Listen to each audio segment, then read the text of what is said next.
My Little Pony Friendship is Magic episodes can be pretty formulaic. A friendship problem arises at the start of the episode, the main six work to solve it, everything comes to a conclusion in Act 3, and there's a lesson to be learned for every viewer. Being such a long-running show, this formula has been perfected, and there have been countless amazing episodes written with this in mind. However, every TV show evolves as it runs, with some early installment knots being untangled and ironed out. Today, I want to talk about the episodes, mainly early on in the series, that created the norms for the rest of the show. Another way to put it is that I want to look at the most influential episodes of Friendship is Magic, the ones that shaped the status quo of what's to come. For a video like this, I thought it would be the perfect time to bust out the tried and true top 10 list. Thanks for tuning into Glimmer Times, and let's take a look at the top 10 most influential episodes of our favorite horse show. Number 10. Magic Duel. This might seem like an unassuming Season 3 episode, but it actually had quite a bit of impact on the remainder of the series. The episode contains the second appearance of Trixie, being the antagonist of both this episode and Season 1's Boastbusters. Up until now, the series has seen quite a few antagonists of the day characters, who don't have elaborate two-parters built around them, but instead provide a smaller challenge to drive an episode's friendship lesson. The first of these was Gilda in Griffin the Brush-Off, and includes other characters such as the Flim Flam Brothers in the Super Speedy Cider Squeezy 6000, or Iron Will in Putting Your Hoof Down.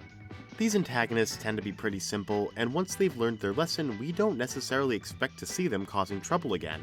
Magic Duel changed up the norm with characters like this by bringing Trixie back for a second run at being the bad guy. With this new precedent set, we'd go on to see all of those previously mentioned characters come back, with some being redeemed along the way. We even see Trixie again later on as she morphs from a tertiary villain to a lovable side character. And I think she absolutely deserves that promotion for paving the way for these types of characters. There's also one more reason I included this episode on the list, being that Trixie's Alicorn amulet from this episode is, believe it or not, the first time the word Alicorn was ever used in the show. For Seasons 1 and 2, characters like Celestia, Luna, and Cadence were only referred to as unicorns or princesses, never as alicorns. This episode is what made that distinction, making that species of pony much easier to refer to.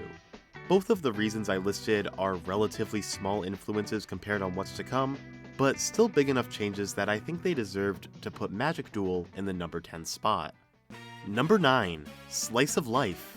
As the early 2010s rolled on, Friendship is Magic snowballed into a cultural phenomenon, with fans of all ages and communities coming together to watch the show. The fans blogged and tweeted about the show, creating intricate lore of OCs and analyses of every pony seen on screen. Characters like Lyra, Bonbon, and Derpy were beloved by fans even though they almost never spoke, with some background ponies even receiving names from the fandom. It was in Slice of Life that all of the fandom's love for these background ponies was finally acknowledged and built upon by the show. This episode is all about these background ponies and makes canon many headcanons about them. It was the first episode to refer to Lyra and Bonbon by their names, making fan names canon within the show. Maybe it would be more accurate to say that the fans influenced this episode, but I think the street goes both ways. Slice of Life had a lot of little additions, like names or personalities of background ponies, but that goes a long way in the fandom and paves the way for the future. Of course, it's absolutely worth noting that this episode is the 100th of the series, letting us know that this show we love was absolutely here to stay.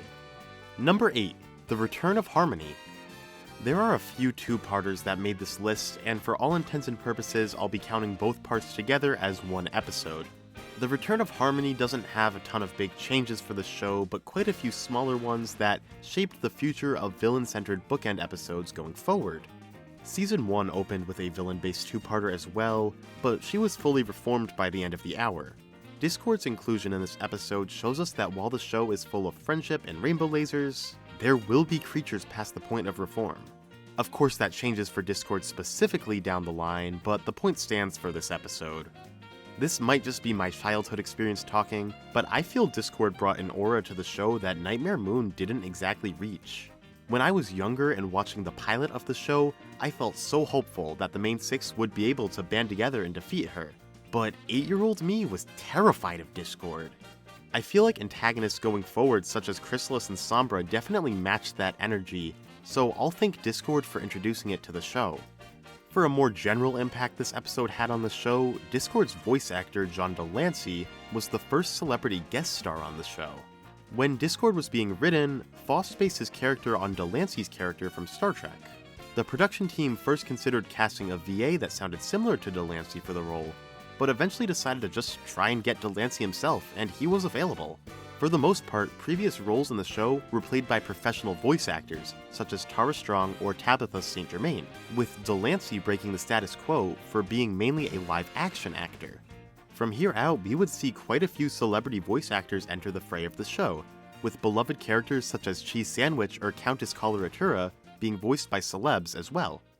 Number 7. Crusaders of the Lost Mark. For 5 seasons, the Cutie Mark Crusaders were the backup protagonists of the show, having a few episodes each season dedicated to their quest to find their true purposes.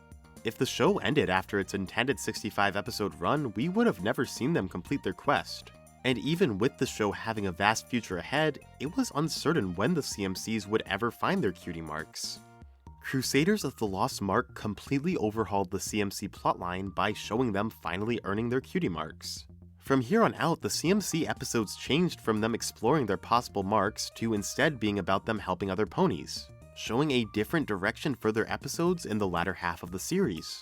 And from a series-wide perspective, this was the first time a main character really had any sort of conclusion for their character arc. Maybe a stretch, but this in turn led to some of the main 6 conclusion episodes down the line, such as Fluttershy Leans In or The Last Laugh. Number 6. Call of the Cutie. I really hope you like the Cutie Mark Crusaders because we are not done with them yet. Call of the Cutie was one of the most influential episodes of Season 1 because it introduced the most important side characters of the show. Not just the most important side characters, these were essentially the first side characters to ever appear in the show, setting the precedent for more characters like this to appear later on. So not only did this episode lead to the entire CMC plot, but also led us toward the introduction of characters like Starlight Glimmer later down the line. As for the CMC's plot itself, having characters this young was a pretty big change for the MLP franchise as a whole. The show was always aimed towards younger kids, but the characters were mainly written as young adults until this point. Seeing ponies this young being confused about what their purpose is in life gives younger viewers some characters to relate to and helps them to understand more about themselves. I gave this episode the slight edge over Crusaders of the Lost Mark because without Call of the Cutie, the former episode would just never have been created. It's hard to overstate how influential a character introduction episode can be for a main or important side character. This is far from the last we'll be seeing of character introduction episodes on this list. Number 5. The Cutie Map. Like I just said, we're back with another character introduction episode, so here is Starlight Glimmers. After 4 seasons and some spin-off movies about the main 6, she really shook it up by becoming the unofficial 7th member.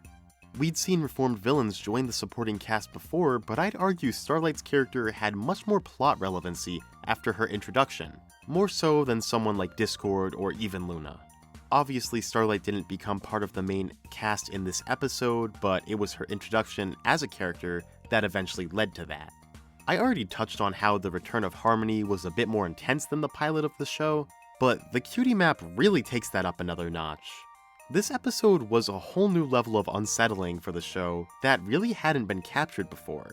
But more than that, I think all of the character writing and character development that came from this episode was much more nuanced than anything we'd seen from the show before.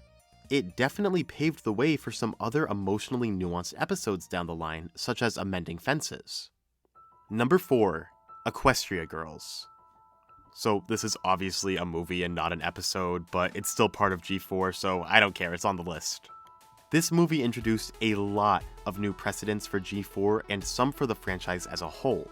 While we've seen MLP movies before, this was the first one from the 4th generation of the series. This paved the way for 3 more Equestria Girls films down the line, but also the 2017 feature-length main series movie.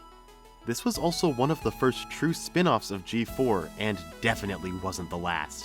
The chapter books and comics both started a few months before Equestria Girls, but EG was the first animated spin-off, and I would say it popularized the idea. Most of the other spin-offs were Equestria Girls adjacent, but we also saw some like Pony Life and Rainbow Road Trip. G4 of MLP definitely had some romantic subplots before this movie, but they were largely kept away from the main characters of the show. Flash Sentry's introduction in Equestria Girls really changed what it meant for a main character to have a love interest, even if that plotline largely fizzled out. Equestria Girls had one final influence I want to talk about being more for the entire franchise of Pony rather than just G4. And that of course is just the entire concept of the movie and the following doll line. Previous generations of MLP had human characters, but they were actual real-world humans and not meant to be these alternate universe versions of ponies. With MLP becoming a cultural phenomenon, Hasbro wanted to use it to kickstart a doll line similar to the likes of Monster High, and Equestria Girls filled that purpose. The MLP franchise had never really entered this market before, and this movie was the turning point for it. Equestria Girls would go on to Ship of Theseus itself into its own storyline, becoming its own IP in its own right. With Generation 6 on the horizon, and if it truly takes off, I could absolutely see Hasbro revisiting the idea of Equestria Girls for that generation. Number 3. Winter Wrap-Up. In the grand scheme of the show, this might seem like an unassuming episode, but Winter Wrap-Up really set the status quo for what an episode of this series looked like going forward. To put it into perspective, this was the first episode to have a full-length song in it. The first half of Season 1 had some quick 15-second tunes, mainly sung by Pinkie. This episode, though, had a 3-minute full ensemble song to tie into it, and this song was good. From here on out, full songs became a staple of Friendship is Magic, with Art of the Dress following and At the Gala rounding out the season. The soundtrack is part of what adds so much character and individuality to this show that we love, so I cannot imagine watching it without songs like this. Outside of what you hear, this was one of the first episodes to really commit to the world building and history of the show. I have a whole video on that topic that you can go and watch, but the summary is that Friendship is Magic is a near perfect example on how to build a fantasy world. Winter Wrap-Up flawlessly works world building and history into a colorful event and episode, making us fully understand how the seasons change in the magical world that is Equestria. All things considered, this episode was really the first episode to show us what the norm would be going forward, and it set the bar in a great place. Number 2. Friendship is Magic. Guys, I swear it's not a cop-out to put the pilot episode this high on the list. It might have been a cop-out if I put it at number 1, but this is the runner-up spot, so I am not guilty. All jokes aside though, this episode set the precedent for the entire show going forward, so it's a no-brainer that it's one of the most influential episodes. To add on to my point from the previous episode, this episode introduced some of the lore and mythos to the series in the story of the Elements of Harmony, showing us right at the start that this show would have complex lore and not just be some sort of episodic cash grab. This was the first episode to have a villain plot, preparing us for many bookend episodes to come. In turn, this also showed us that while this was absolutely still a pony show about friendship, the characters also had depth and were capable of defending what they believe in. It was this point that really led the show to take off with its target audience, and especially outside of it, compared to something a bit more tame such as Generation 3 of the franchise. I've talked a few times throughout this video about the power of a good character introduction, and this episode is clearly a prime example of that. It's not a perfectly written pilot episode, but it does a fine job at showing us a good deal of each of the main 6, and what we can expect from them going forward. Winter Wrap-Up may have refined the formula, but this episode is what started the draft in the first place. And that of course influenced the next 9 seasons of this amazing series. Number 1. Magical Mystery Cure.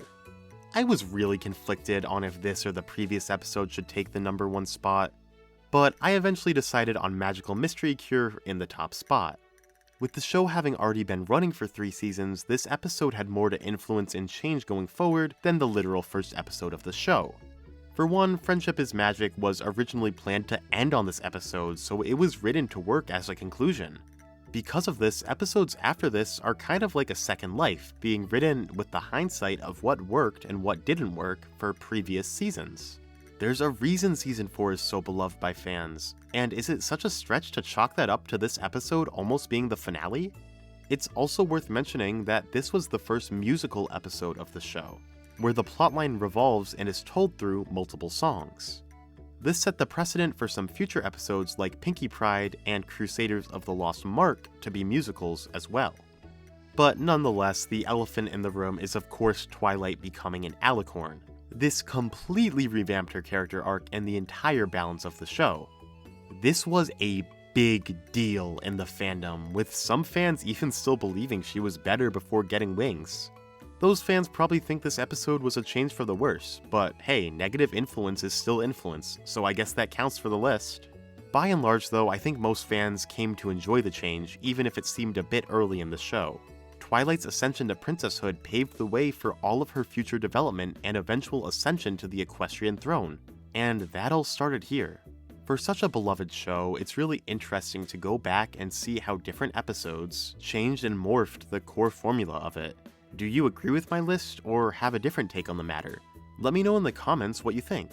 Honestly, I didn't think this video would be this long, but this script is over twice the length of the last video I uploaded, which is crazy. This definitely ended up being a really fun topic to talk about, so I hope you enjoyed watching as well.